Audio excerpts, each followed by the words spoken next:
Hey y'all, this is AL Thick Madame and Cinnamon Sugar, and we are back for another recap review for Tyler Perry's Sistas.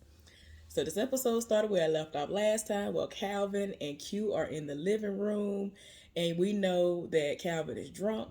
In this moment, Calvin and Q are talking, and Q is basically like, look, I'm gay for pay, which we've established from the last episode, but at the same time, he asking him if he wants to experience real,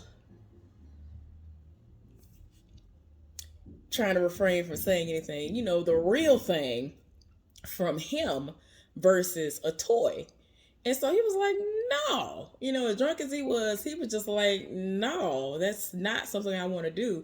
I don't want to receive that from a man. I want to receive that from somebody like Sabrina. So he was like, all right, well, it is what it is. And so he was like, what's wrong with you? And at this point, when he becomes sober, or he sobers up, if you will, he's no longer drunk.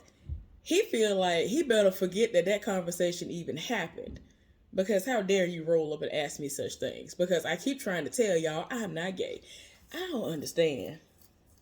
There's one thing to be unique with the way that you dress, but the way he dressed, every single last person that I know that dressed the way he dressed is full on gay. I would not be attracted to him. Like, I can't. So, I mean, you do what you do, but that's just something I wouldn't be attracted to.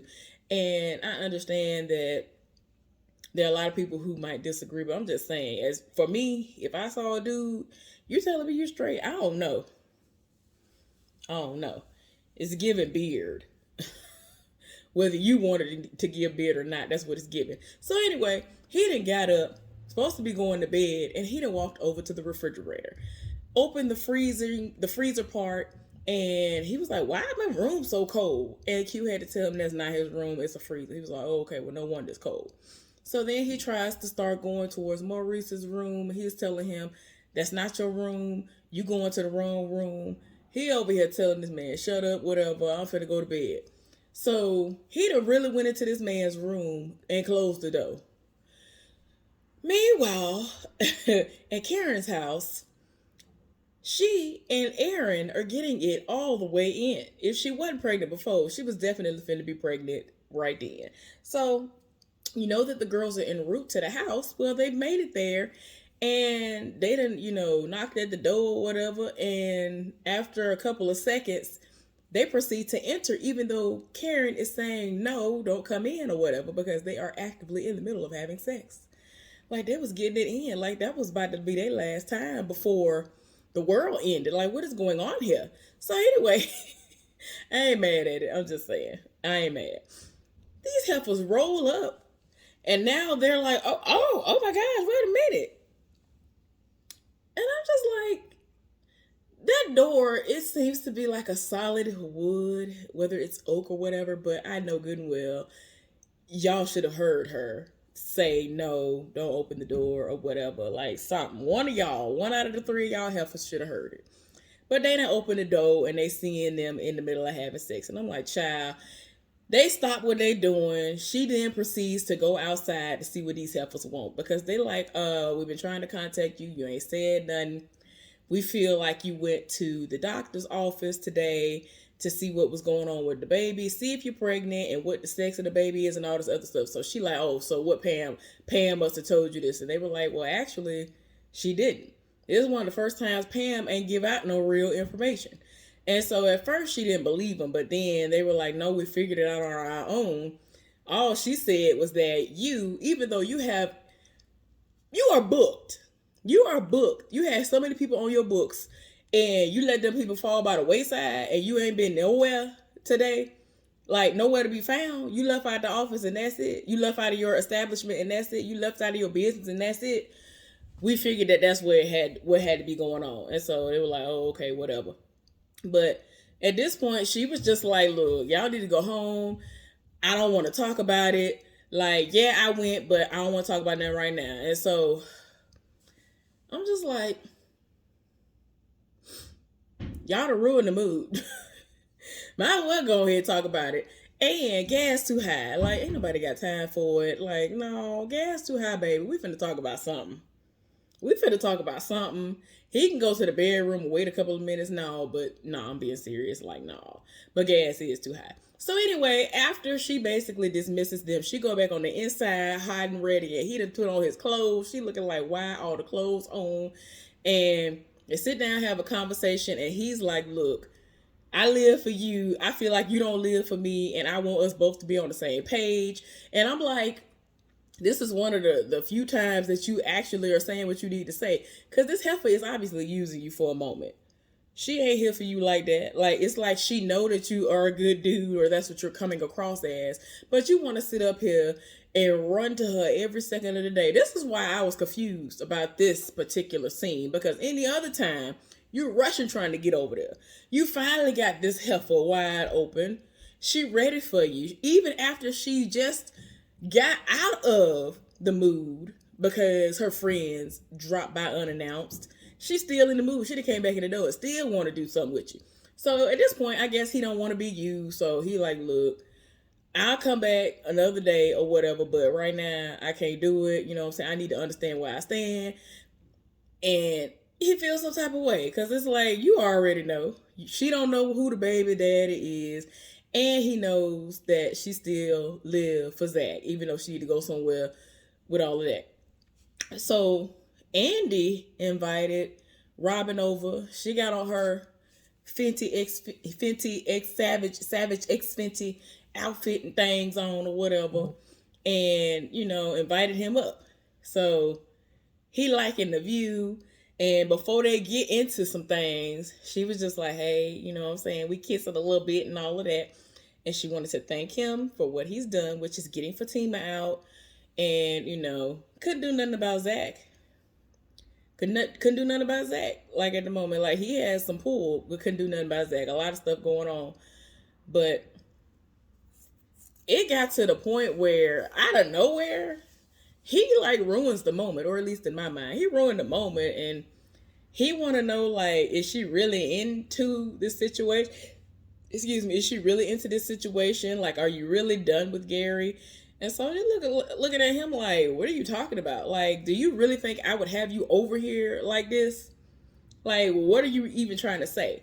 He gonna basically say she's being a woman about the situation, and so she took offense. And then he explained to her that she's being strategic and all this other stuff. And so she was like, when you put it like that, yeah, I mean, I get it. Because at first she was very offended. But he just want to make sure that she's really done with Gary. Because at this point, y'all see the games that she be playing. She'll have him on the phone like, oh yeah, I'm going to have lunch with you. Yeah, I'm going to have dinner with you. Yeah, I'm going to do this. I'm going to do that. But at the same time, you inviting him over, and all these other people who are in your world live for you. And you know what I'm saying? People don't want to look at you and think that you have been able to get all the way up that ladder and climb that ladder the way that you have, because everybody think you sleeping around. Hayden already think that you getting ahead because you sleeping around with people and all of that. And I'm pretty sure that that's what she wants people to understand, is that she's not sleeping her way to the top. But she is finna get her rocks off. And we are going to later understand exactly how, because we're not seeing it in this moment. Okay, y'all. So meanwhile, Gary, with his raggedy behind, is at his office after hours. And what's the man's name? Jake, I guess his name is. He was supposed to have left a while ago. This fool has a whole, telescope in his office window where he has been watching Andy's apartment. So even though there aren't any bugs or anything in there, she leaves her windows open because it's like, why would you think that somebody is just looking at you from across the city? Like, why? This nice apartment that she's in, this nice condo, this nice whatever it is. Why would you think that that's what the situation is? That's the furthest thing from her mind, but that's what's going on. He in his feelings, and Jake can tell, and he was like, what's going on? You all right? At first, he guessed, are you upset about your ex-wife? And he was like, no, Andy, man, I know she having sex with that dude. And so he was like, man, don't worry about it. I just know she is. And he was like, I spent all this money on this apartment for her. Like, sir, you did the most. And he was like, I mean, okay. He was like, see, that's what I like about you. You so chill and laid back. And it's like, you got all this money, which that was my initial response as well. And he said the same thing. He was like, you got all this money. So, I mean, it's not really a shock that you've spent all this money. But it's like, instead of him being able to enjoy Andy, other people are enjoying her in something that he paid for.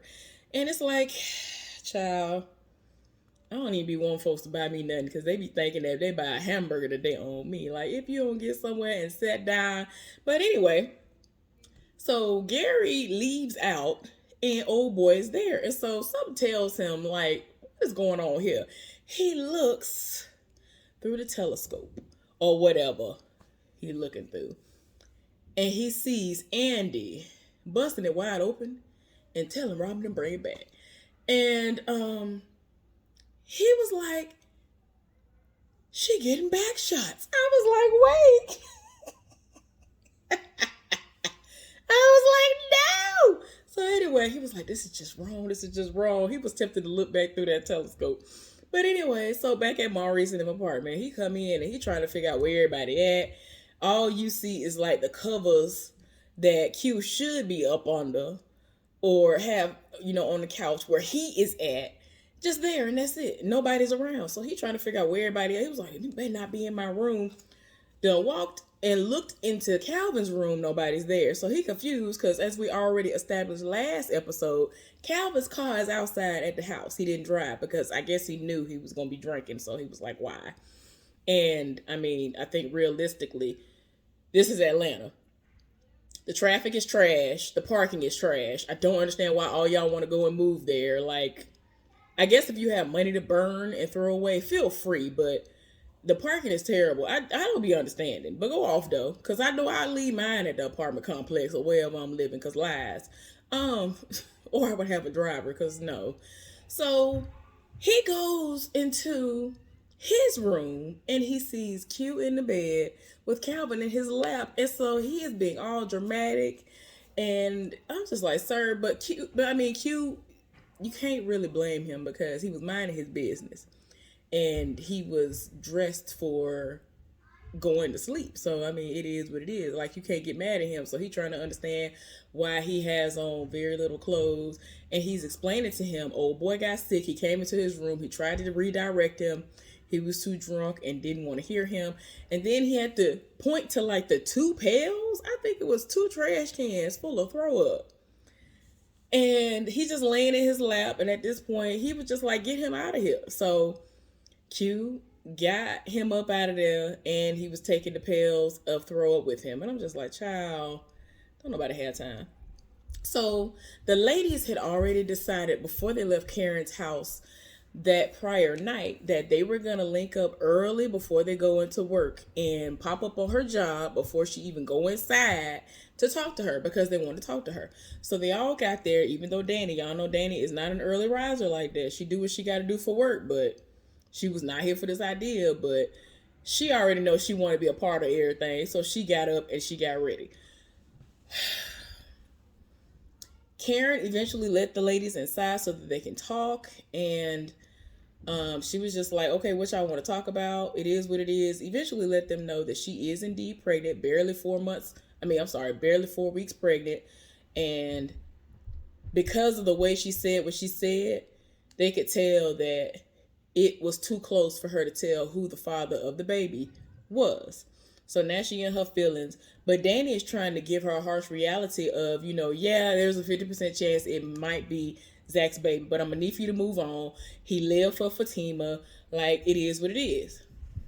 So, yeah, I wish she would move on, too. Like, she get on my nerves. But, yeah, I'm so sick of her. Ain't nothing really to talk about when it comes to that. And after all was said and done, the ladies were gonna leave, and then Pam came in as they were about to leave. Pam actually was being sweet to her, and she brought her breakfast, and she was like, look, heifer, I don't care about you talking about you don't eat breakfast. You need to eat because you barely eat as it is, and you don't get enough water. So she brought her something for breakfast, and she was just like, look, it is what it is. Do what you got to do.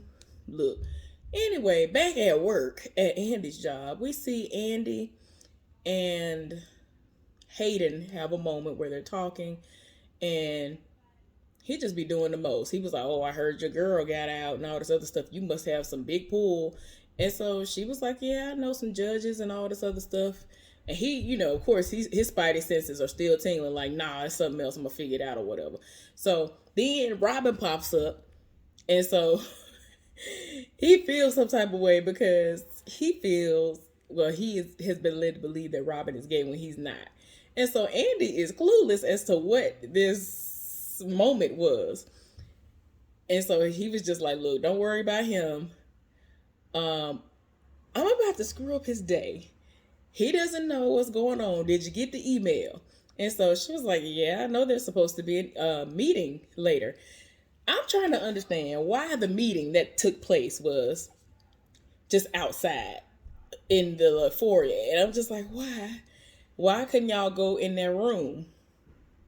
As big as that place is, y'all could have literally had everybody in their room, even if everybody could sit down. Y'all could have been in their room. Child. Anyway, they had it all out in the open. And the partners that have been in business for like 40 some years, they announced that they were retiring, and that basically Robin was, he bought it out, and he is the one who is the boss now. Now, Andy was just like, "Look, this is a lot." And so before they even went out there, he did reveal to her that he's under the impression that he's gay. And so she's trying to understand what in the world is going on with this. Like, why? Anyway, he done told Hayden straight up after everybody went and to, go up to him and congratulate him on, this new position. He was like, "Yeah, you and I have a lot of things to discuss after what you were talking to me about last night." He was like, "Yeah, we do." So, Hayden trying to act like he finna be ready to play ball. And I'm like, "Boy, please go somewhere and sit down. Please go somewhere and sit down."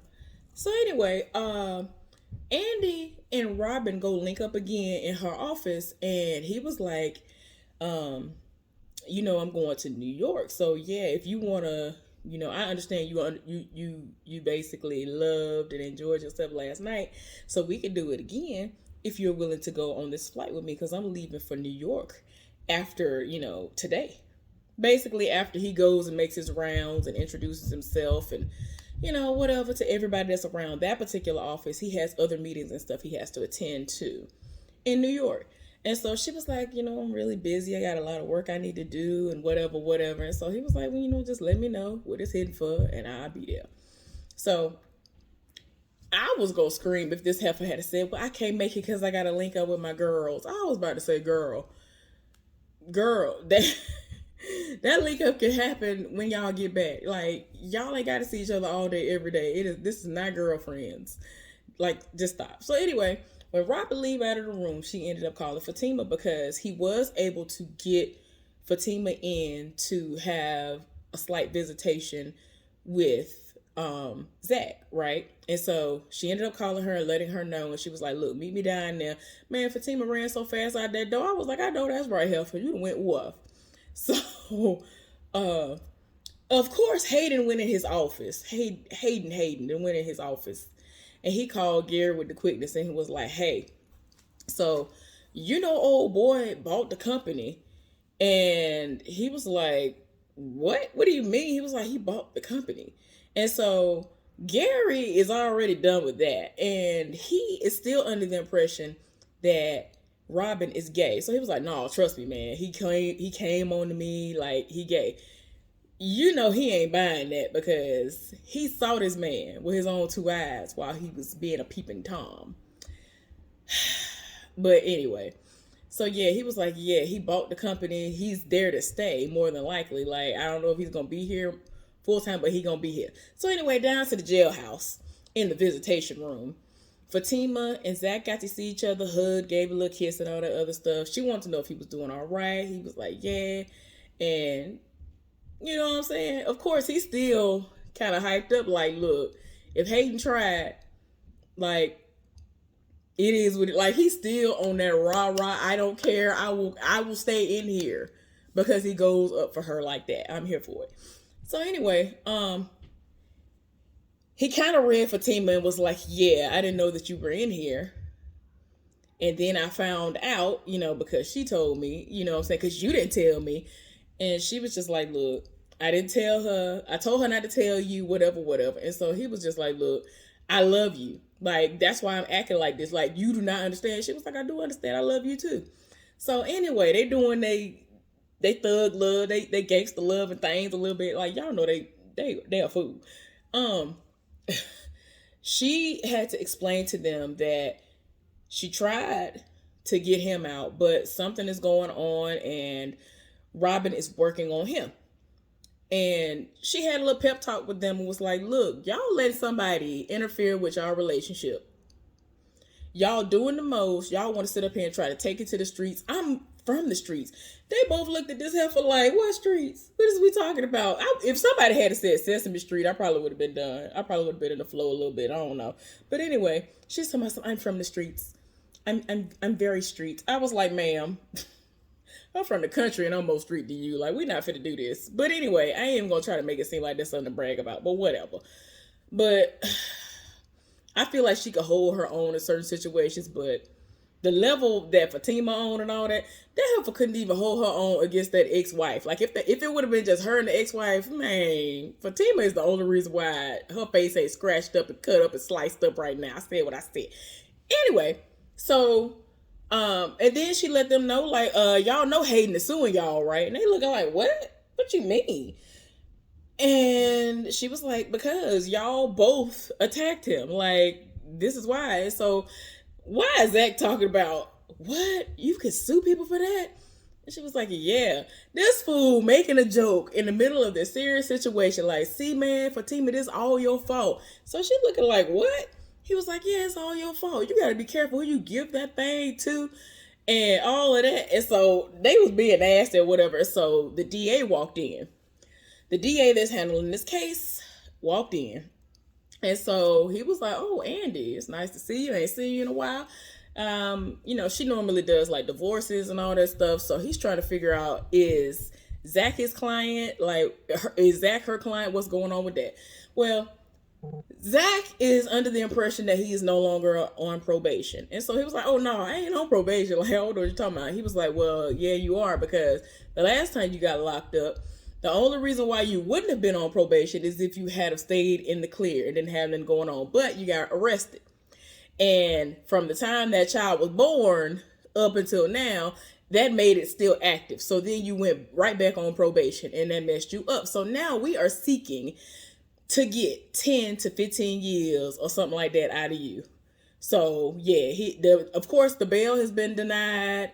Now he got to figure out what's going on. And it shook like, okay, wait a minute. What recent arrest? What baby? Like, you just said too many things at once. What is going on?